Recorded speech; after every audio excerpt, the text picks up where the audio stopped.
PCFA and the community to look after those 200,000 men and their families, which means we need to concentrate a lot on support as well as research.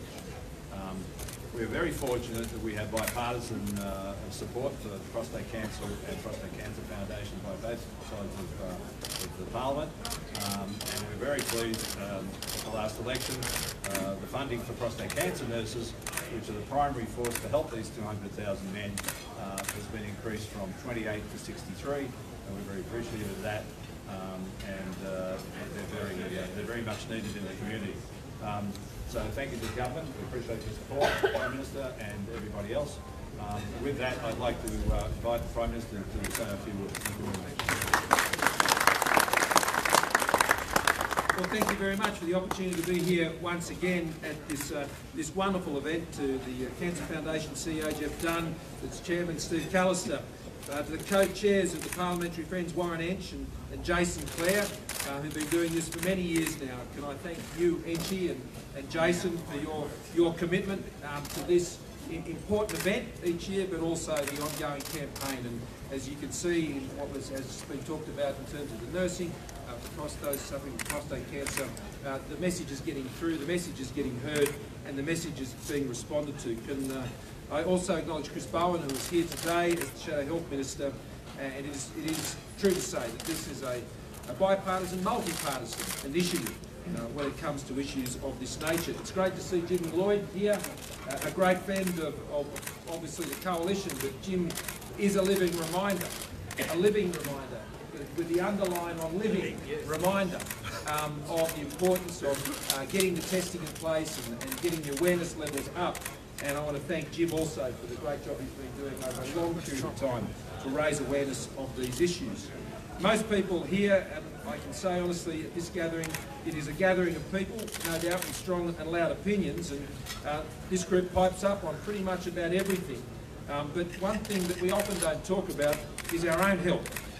Blokes in particular are very shy about talking about their own health, but that is changing, and this initiative today is one of so many that happens in so many parts of the country, which is changing that. And I think blokes are listening more to those who have the great privilege to be loved by their families, their friends, their kids, who are impressing upon them the need to take their health as seriously as they take the health of all of their family members and all the ones they love so seriously. And so we gather here today, I think, in a growing acknowledgement that that message is getting through. And I particularly want to thank the Prostate Cancer Foundation for bringing us together today. One of the most vital steps in tackling any diseases with awareness. Around 19,000 men have been diagnosed with prostate cancer just this year. And this risk increases with age, and 1 in 7 blokes will be diagnosed during their lifetime. But the good news is the survival rates are high. 95% will survive to at least 5 years, and in my own dad's case, it's been well over a decade. And we give thanks for every single day that Dad is with us. There are 200,000 men and more living with a diagnosis of prostate cancer. And the diagnosis is not a death sentence if you get onto it early and if you get the right treatment. So getting that testing is so important, and it's a lot less uncomfortable than it used to be. We're all going to learn a lot more about that today, and whilst today is about conversations and awareness, I also want everyone to know that my government is backing more research and more treatments. Earlier this year we announced 800,000 research into how prostate cancer spreads and can become resistant to normal treatments. And this is important work. And late last year we gave $12 million to establish the Prostate Cancer Research Alliance, which is bringing researchers together to stop prostate cancer progressing and improving treatments and life expectancy for men with advanced cancer. So we're doing our bit, and there will always be more to do. But the message today is pretty simple, folks. Don't muck about with your health. If, like me, you've hit the big 5-0, then you've absolutely got to get onto it straight away, and must be getting onto it much sooner than that. Go and talk to your doctor. I did that last Friday as part of my usual checkup, and did the usual thing in making sure that these issues were totally sussed out. That's what we all should be doing on a regular basis. Go to your doctor, know the risks, get the test, Treat it like your life depends on it, because it does. And it's important that we appreciate that. And if you can't do it for yourself, do it for your family, do it for your kids, do it for those who love you, because you know how much you love them, and you should understand that they love you just as much, and they want you around for as long as possible. Thank you very much.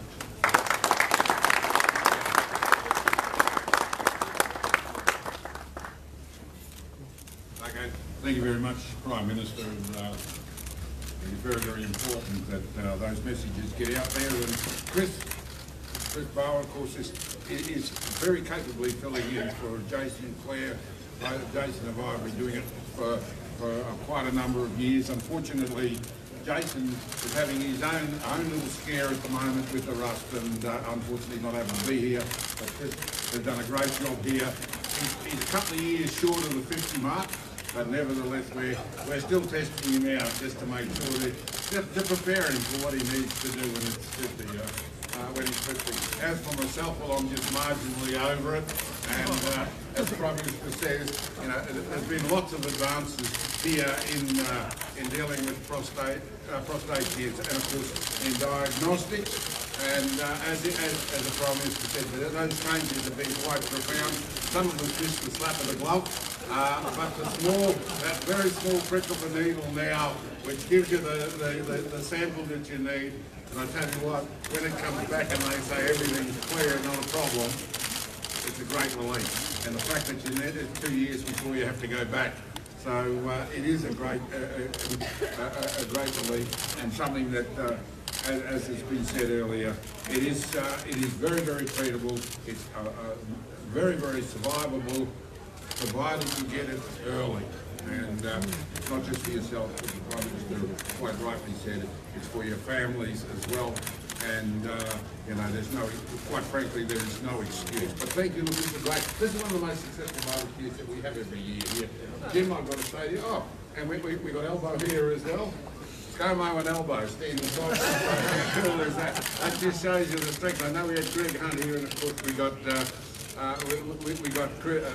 Mr. Bowen here as well. Nice to see you both. So it just shows you a level of support here.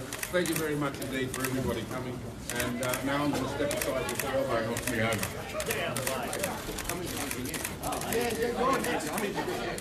Warren was meant to introduce me, you forgot. So, Warren and I have been down this morning giving blood jointly as a bipartisan effort to, in the same booth at the same time, just to show we Labor or Liberal, we bleed, and we all need to be checked as a bipartisan effort.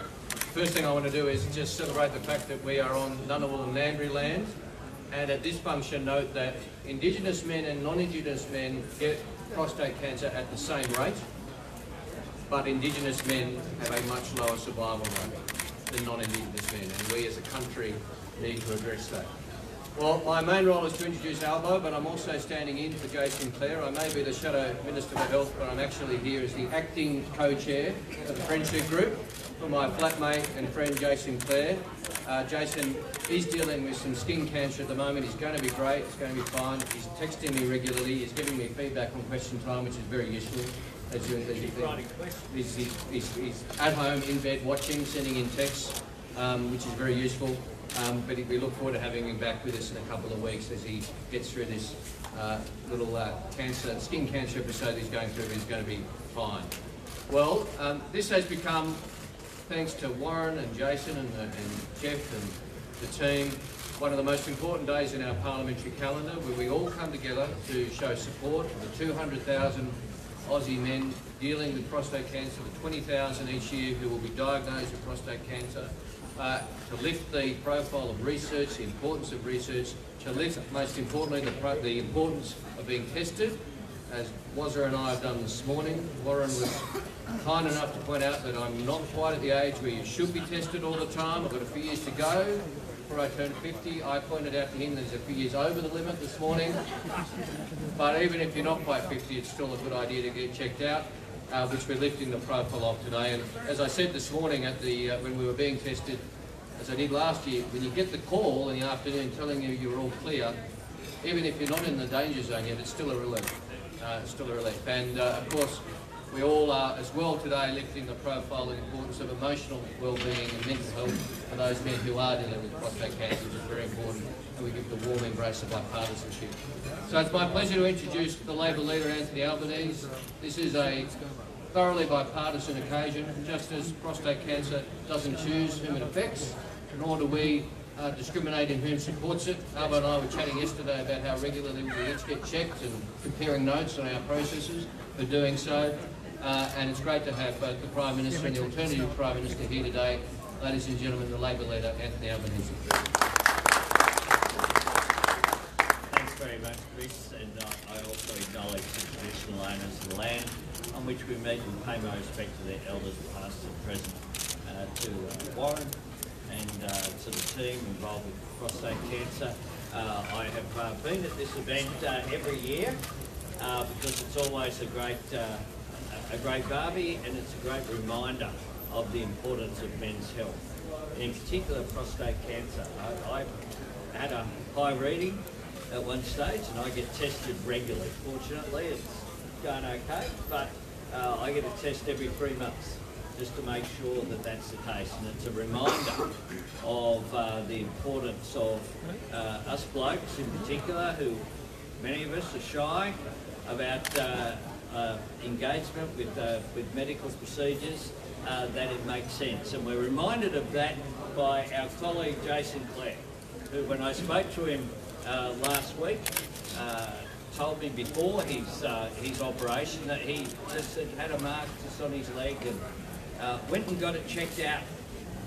And it's a good thing that he did, because he was able then to be operated on, and he'll be back with us very soon, even more refreshed and with more energy, because he has been sitting at home, taking it easy after the operation, watching Question Time on TV and making a contribution. Men's health is an absolutely critical issue, and as we get older, one of the things that governments of all persuasions have got much better at is recognising early intervention is not only better, obviously, for men and women, but it also saves money, because if you get to things early, you save the costs of acute care, and our objective should be to intervene as early as possible on issues like prostate cancer, which will affect so many men as we get older. Indeed, my doctor reckons that basically everyone gets it at some stage. It's a matter of what at the point in your life, whether it's an issue which requires some form of intervention as you get older. So the fact is that today is a really important day. I want to do something that you won't hear from me that often, which is to praise the media who are here, because you have a role as well in promoting issues like this that often weren't discussed. People are a bit uncomfortable talking about what body parts and these issues. We need to talk about it. That's one of the things that is so important. I get my test for bowel cancer as you get through the mail. You know, people might want to talk about that, but that makes a big difference as well. So the more we can talk about health issues, and of course one very much related to prostate cancer and to sufferers is of course mental health as well. And if there's one health area that was hidden from view for so long, you know, people say, oh, why are the costs of mental health rising? Why is this? I suspect that more than anything else, it's just that people were undiagnosed and people just struggled through. Whereas now assistance can be given and that help can be given. So thank you to everyone who's involved in this fantastic organisation, and thanks for everyone for coming today.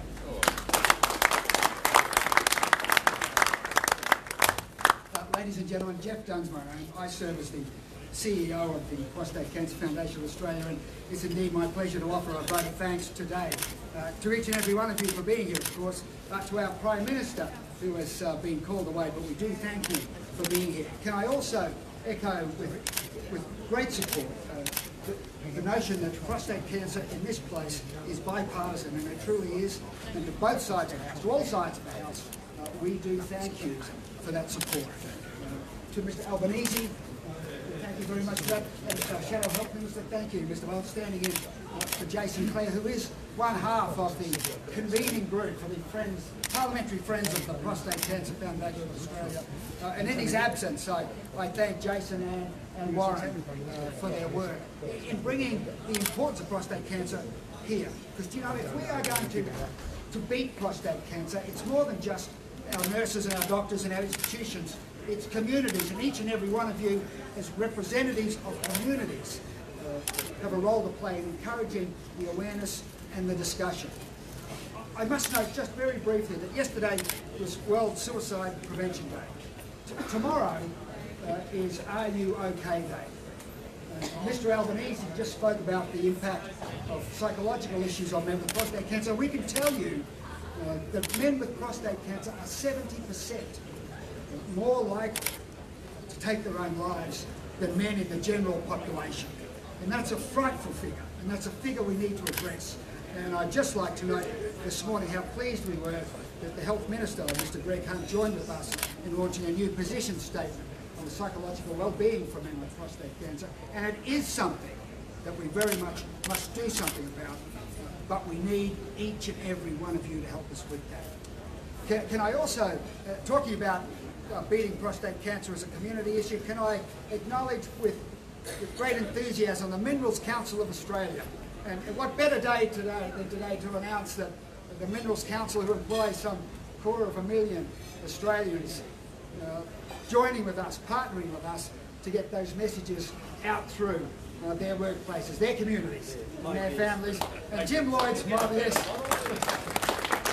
Is there a better model than the Honourable Jim Lloyd? So to the Minerals Council, thank you. Please pass that on to our board. To Janssen, J&J out there, thank you for our sponsorship. We do appreciate it. You are long-standing and valued partners in our work to get prostate cancer under control. So thank you very much for your support with this. And I suppose finally, if I could once again just acknowledge the work that each and every one of you do in bringing about our understanding controlling prostate cancer. Final shout out is, of course, many of you today participated in having a PSA test.